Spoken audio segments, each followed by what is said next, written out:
చేసుకుని MLA MP అభ్యర్థులను ఇక్కడి నుంచి అక్కడికి మార్చేసినటువంటి జగన్మోహన్ రెడ్డి ఇప్పుడు ఏకంగా పులివెందుల నుంచి తన సీటే లేపేసుకోవడానికి సిద్ధమైపోయాడు.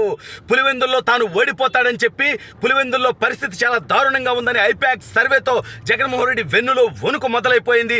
తాడేపల్లి కోటలో దీని గురించి సుదీర్ఘమైనటువంటి మంతనాలు చేసినటువంటి జగన్మోహన్ రెడ్డి పులివెందుల నుంచి వేరే నియోజకవర్గానికి పారిపోవడానికి సిద్ధమయ్యాడు. అసలు ఇంతకీ జగన్మోహన్ రెడ్డి ఎక్కడికి పోతున్నాడు ఏంటి అనేది వీడియోలో వివరించబోయే ముందుగా ఇప్పటివరకు మన ఛానల్ సబ్స్క్రైబ్ చేయని వాళ్ళు ఖచ్చితంగా సబ్స్క్రైబ్ చేయండి, మరో 10 మందితో చేయించండి. ఇక విషయానికి వస్తే ఇన్నాళ్ళు ఇక్కడ చెత్తను అక్కడ చెత్తను ఇక్కడ పనికిమాలిన ఎదవలను అక్కడ పనికిమాలిన వాళ్ళని ఎక్కడా మారుస్తూ వచ్చినటువంటి జగన్మోహన్ రెడ్డి ఇప్పుడు ఏకంగా పులివెందుల్లో తానే పనికిరానని, తన పర్ఫార్మెన్సే నిల్లుగా ఉందని చెప్పి ఐపాక్ సర్వే ఇవ్వడంతో పులివెందుల్లో పోటీ చేస్తే గెలిచినా ఓడినా 5,000 మెజార్టీ మాత్రమే వచ్చేటువంటి పరిస్థితి ఉంది అని తేలడంతో ఒకవేళ తానే ఓడిపోతే ఎత్తిపోతుంది కాబట్టి జగన్మోహన్ రెడ్డి పక్క నియోజకవర్గానికి పారిపోవటానికి రంగం సిద్ధం చేసుకుంటున్నట్టుగా తెలుస్తా ఉంది.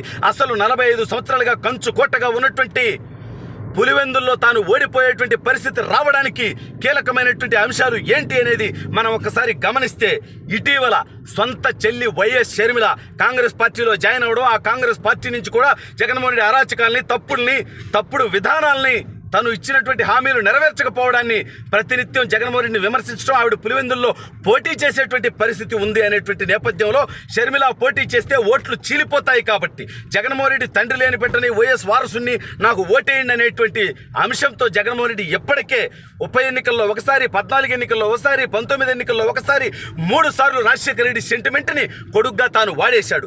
ఇప్పుడు కూతురుగా వైఎస్ షర్మిల వాడటం మొదలు పెడితే ఆ సెంటిమెంటు, ఆ రాజశేఖర రెడ్డి ఓట్లు ఒక్కబడిపోయి చీలిపోయి జగన్మోహన్ రెడ్డి ఓడిపోయేటువంటి పరిస్థితి ఉండడంతో జగన్మోహన్ రెడ్డి పారిపోవటానికి సిద్ధమయ్యాడు. ఇక మరొక కీలకమైన అంశం ఏంటంటే, అత్యంత పాశవికంగా తన సొంత బాబాయిని, ఎవరైతే రాజశేఖర రెడ్డి గారు రాష్ట్ర స్థాయి రాజకీయాలు చేసుకుంటుంటే 30 సంవత్సరాలు పులివెందుల కడప కార్యకర్తలకి, నాయకులకి తల్లో నాలుకలా అనునిత్యం వాళ్ళకు అందుబాటులో ఉండి పనిచేసి పెట్టినటువంటి రాజశేఖర రెడ్డికి నీడలాంటి వ్యక్తి, రాజశేఖర రెడ్డికి బలగంగా ఉన్నటువంటి వివేకానంద రెడ్డిని అత్యంత పాశవికంగా జగన్మోహన్ రెడ్డి తమ్ముడు, జగన్మోహన్ రెడ్డికి పార్టీలో ఎంపీగా ఉన్నటువంటి అవినాష్ రెడ్డి, తన తండ్రి భాస్కర్ రెడ్డి, జగన్మోహన్ రెడ్డి మిగిలిన సహచరులందరూ కూడా ఘోరాతి ఘోరంగా పులివెందుల్లో తన ఇంట్లో నరికి ఎక్కడ పడితే అక్కడ ఆ మనిషి మీద అత్యంత ద్వేషం పెంచుకొని అతన్ని చంపినటువంటి అంశాన్ని, అయితే ఎన్నికల ముందు నారాసురు రక్త చరిత్రగా చంద్రబాబు నాయుడు గారి అకౌంట్లో, ఆదినారెడ్డి అకౌంట్లో వేస్తే ఎన్నికల తర్వాత వాస్తవాలు బయటకు వచ్చే క్రమంలో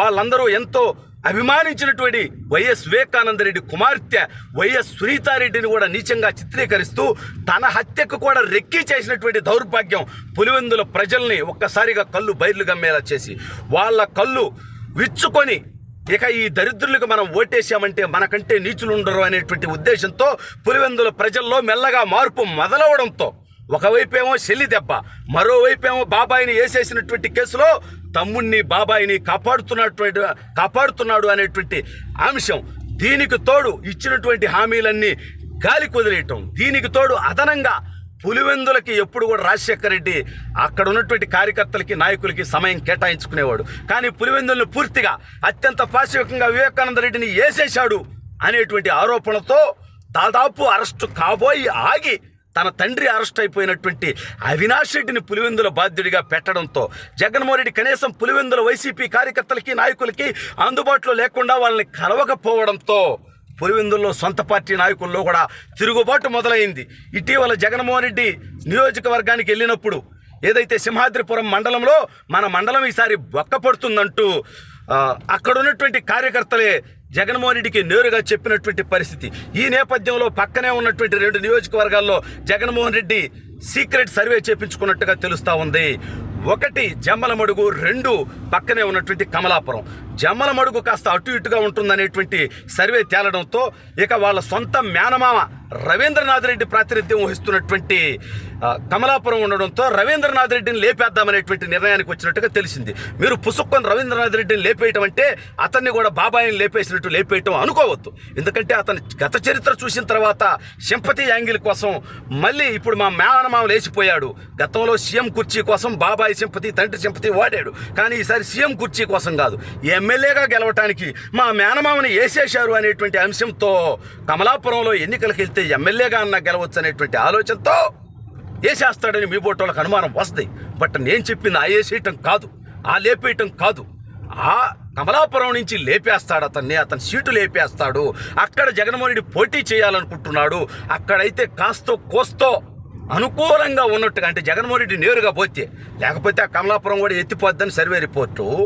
అందుకని జగన్మోహన్ రెడ్డి తన పులివెందుల నుంచి పారిపోయి పక్కనే ఉన్నటువంటి నియోజకవర్గంలో పోటీ చేయాలని ఒకవైపు ఆలోచిస్తూ, అలా పారిపోతే భయపడాడనేటువంటి టాకుతో కడప ఎంపీ దగ్గర నుంచి కడప జిల్లాలో కూడా సీట్లు ఎత్తిపోతాయనేటువంటి ఆందోళనతో జగన్మోహన్ రెడ్డి ఇప్పుడు దిక్కు తోచనటువంటి స్థితిలో తాను చేసినటువంటి తప్పుడు పనులు, తాను చేసినటువంటి పనికిమాలిన పనులన్నీ ఇప్పుడు జగన్మోహన్ రెడ్డికి రివర్స్ అయిపోయి ఏకంగా తన సొంత నియోజకవర్గంలో కూడా ఓడిపోతాడనేటువంటి సర్వేలు ఐపాక్ పూర్తి స్థాయిలో జగన్మోహన్ రెడ్డి ముందు పెట్టడంతో జగన్మోహన్ రెడ్డి వేరే నియోజకవర్గానికి వెళ్ళటానికి తీవ్రంగా కసరత్తు చేస్తున్నట్టుగా తెలుస్తోంది.